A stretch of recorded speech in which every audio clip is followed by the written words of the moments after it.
Hi, welcome to the video. So today I'm going to be performing Bach's two-part Invention number 13 in A minor. This is my own interpretation arrangement for electric guitar using a pick. I will get into the tablature, which I wrote out for it, and the picking, fingering, practice tips, some of the choices I made when I was arranging it. But first I'll go and play it for you guys.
Okay, so that was a piece. So I originally learned this a couple decades ago. I bought this piano book.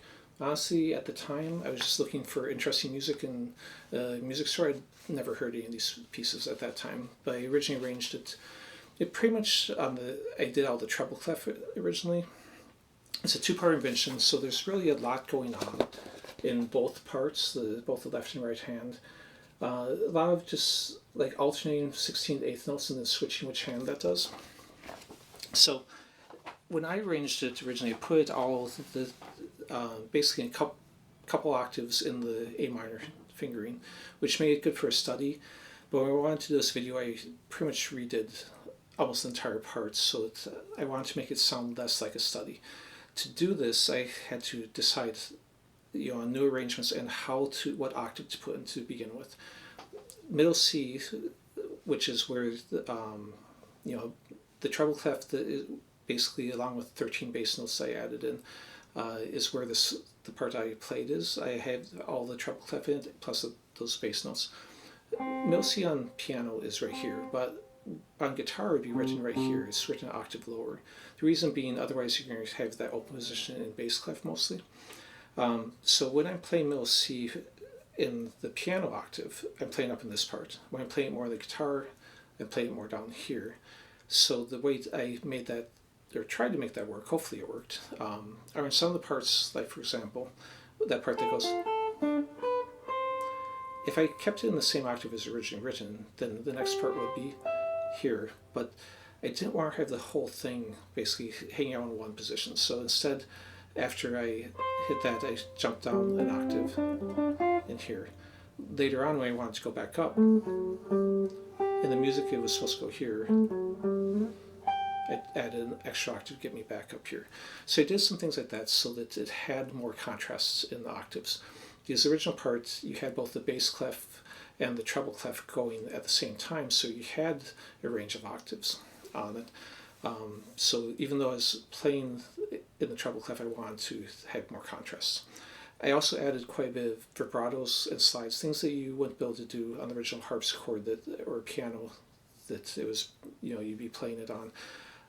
Just because I wanted to have a guitar feel, but also I felt like since I was leaving off most of the left hand on it, I needed to make it more interesting, because without that part added, it was kind of empty in spots, I felt.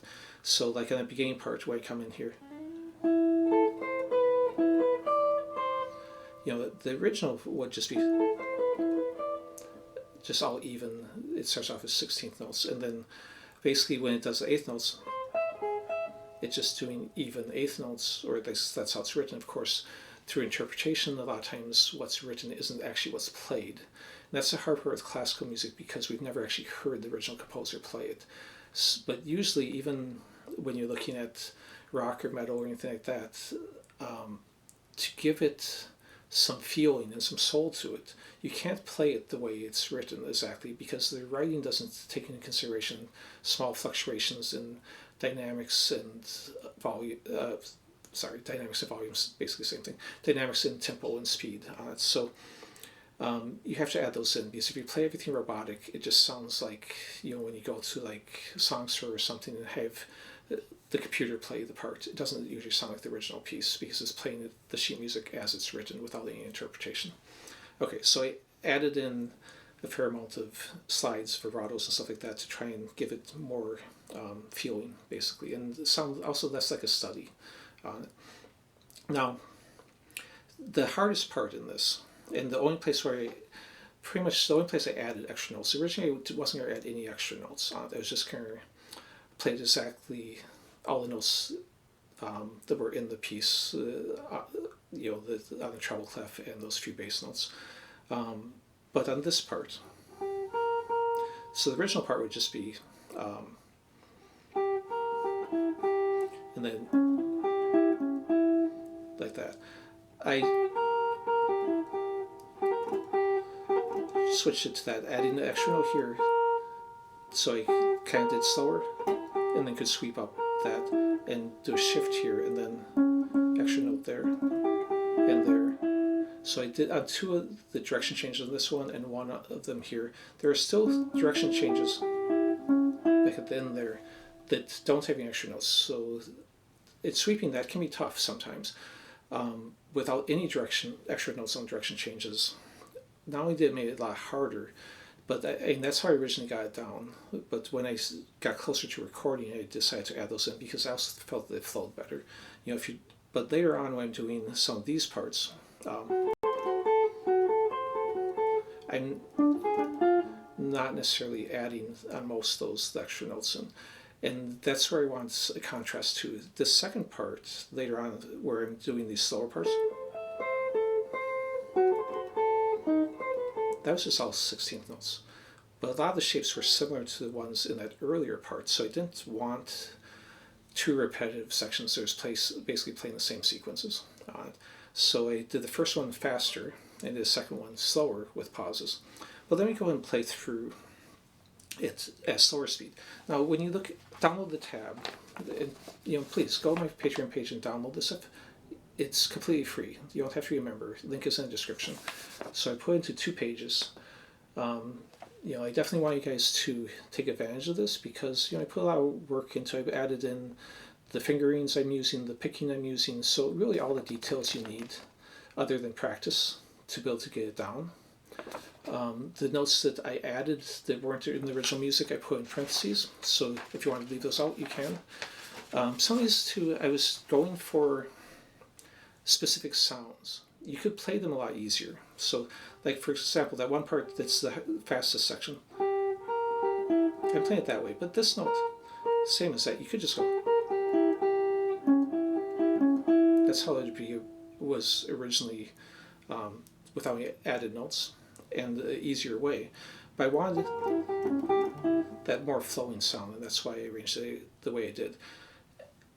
Definitely not easier though. I mean, you have a shift on the first sweep and you have a string skip on the second one, which up to speed, string skips on sweeps just honestly suck. I don't normally ever do them, so actually getting that down took a fair amount of practice. In fact, what I do with the harder parts is I'd usually warm up with those on it. So if I'm going to play the piece, I'd run through the hardest part a couple of times before I played the whole piece, just so I'd get extra reps on those. So I'm going to go and play through it slow. So I decided at just like last minute, like yesterday, to add a slide in here that actually doesn't have any pick on. So I'm going to pick it only when it arrives. I cut that one kind of short. And there, I kind of let that one be a little bit quieter. So a lot of little nuances that I was trying to add, since I didn't want to change the notes. So instead I added, interpretation to it. Then second time through, I didn't put any of that in. I did play it straight through. The direction change I added at the beginning, which is in the music, gives it a little bit more interest. So I just waited to the final note to vibrato that. then I also wrote in on some of these the arpeggios that are being played. The original music had no arpeggio names on it, so these are a little bit open to interpretation. Because for one thing, I usually wasn't taking into consideration the bass clef since I wasn't playing it. It potentially can change some arpeggios, what you might think of them. But since you won't hear that in my one, I wanted to just do what you do here. I also, on some of these parts, like for example, this part, I wrote that as an A minor 7. It doesn't really sound like an arpeggio the way it's being sequenced that much, but really, A minor 7 is just A, C, E, G. This is E, C, E, then it goes A, C, then E, G. So 100%, it's just the notes of an A minor 7 arpeggio. So I didn't just write down, like the next one is D minor. I didn't just write where I'm sweeping as sounds like arpeggio. I wrote some of the ones that are more sequenced but could be interpreted as arpeggio still because they're using the notes, all the notes of arpeggio. So then again, this was just even and this was actually staccato. I made it with a little slowdown at the end. Same thing.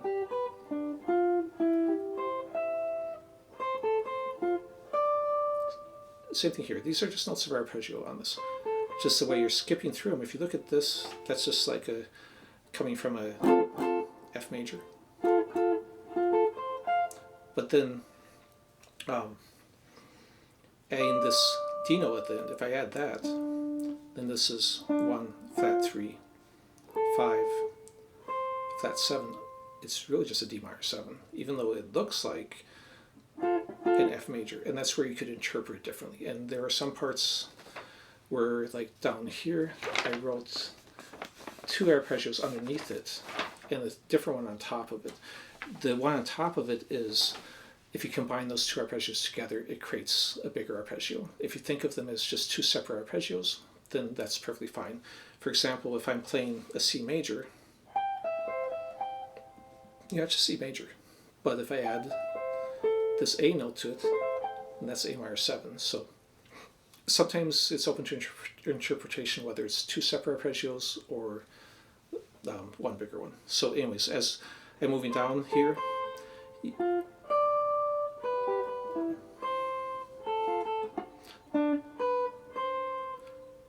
and a bunch of string skipping. Then it shifts up here, basically rolling down C major. Not going to get into too much of the details on this, because again, a lot of that's in the tab, the arpeggio names, the picking, all that type of thing. This one, definitely easier ways to play this, but I like the sound of it. It kind of broke up the monotony of it, so I hate to say monotony, it made it to me a little more interesting, stretching it out like that and then sliding into it.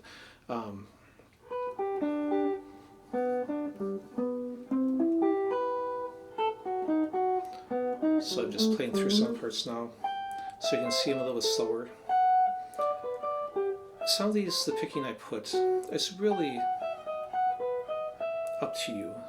Some, it really makes sense, but when you're doing a lot of string skip, a lot of people, including myself in the past, would always do alternate outside picking, going down here and up here when I'm doing string skips.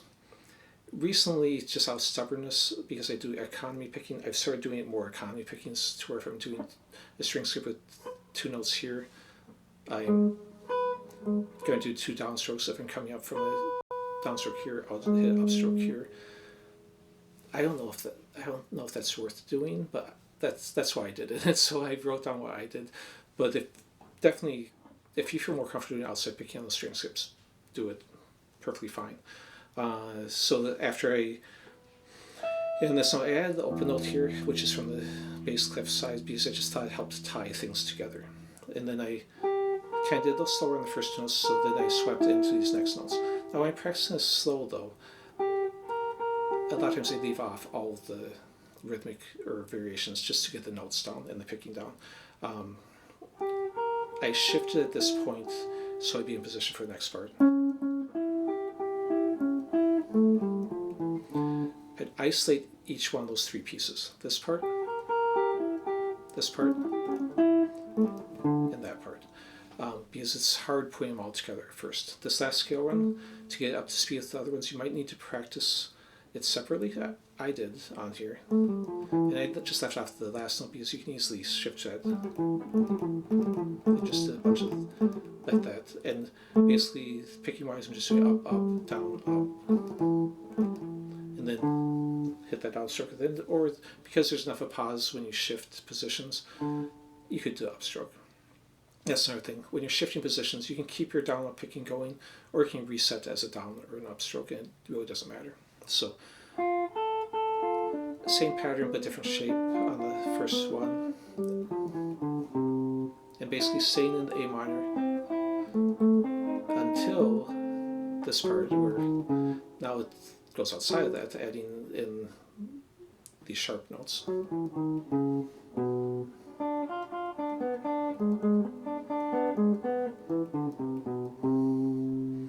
Then sliding into that next part. Now you could definitely use pinky and third finger like I sometimes do in here. I switched to on some of them using third and second finger just because doing a lot of reps on this. I was kind of worrying about my pinky because there's a lot of parts that use pinky on it. Plus you get a little bit stronger notes by doing that, I think. And this is where I slowed it down and added a vibrato there instead of doing these all as just even notes.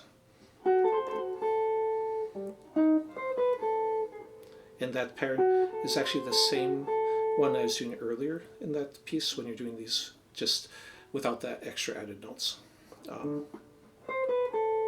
Then same thing there, same pattern. Just added vibrato at the end on it.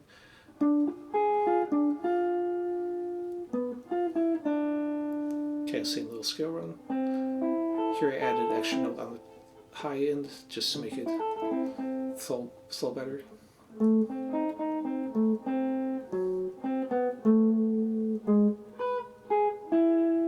Okay, I'm accenting every other note just to give it a little more flavor. Again, originally it was just, there's no accents written in it, so that's my own additions. Now let's see it vibrato this one, but not this one because I want to jump right into a faster part now,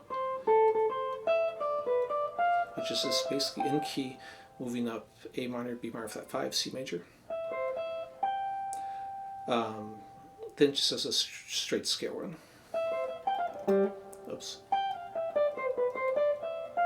Now I didn't, all this is supposed to be the same speed, but straight scale runs to me are really boring, so when I got to this part, I sped it up so that it could get through a straight scale run without it sounding like a scale run so obviously.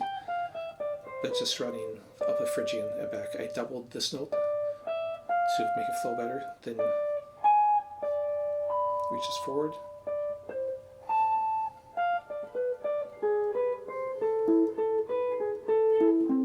And there's basically just outlining an A minor arpeggio. So again, definitely download a tab. That way you don't have to go through all the stress I did of trying to find the arrangements for it or trying to just follow the video.